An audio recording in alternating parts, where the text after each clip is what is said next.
women also are becoming almost the invisible poor.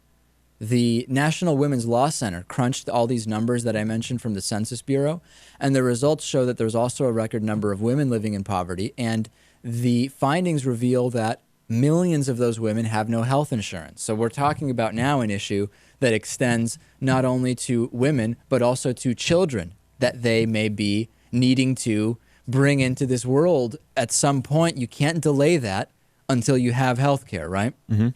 What all those statistics add up to is that more than 17 million women were living in poverty last year compared to 12.6 million men.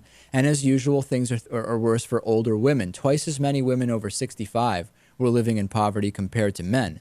And those numbers just represent the population-wide average. You know what groups do particularly worse, Lewis. Hispanic and black women increased disproportionately poverty rates, even above and beyond the rates for women, which are higher than rates for men or the average population. Right, that's been a trend for a while. And of course, single women have the hardest time of all. More than 40% of women who had families are now living in poverty. More than 40%. It's almost half, Lewis. This is the United States, right?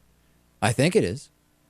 The news on women's earnings continue to be just as dismal. Women working full-time year-round continue to be paid only 77 cents for every dollar paid to their male counterparts. So this is a bad situation.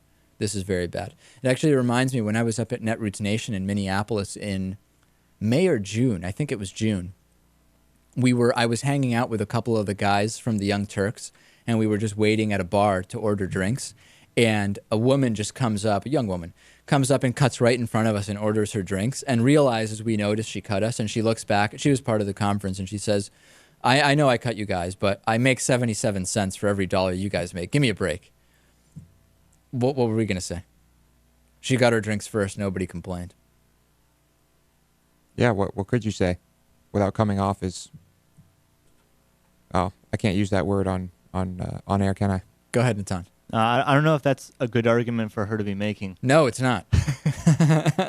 It's clearly not. No, but every time I hear the 77 cents for every dollar, my mind now just goes to that incident. And we hear that number a lot.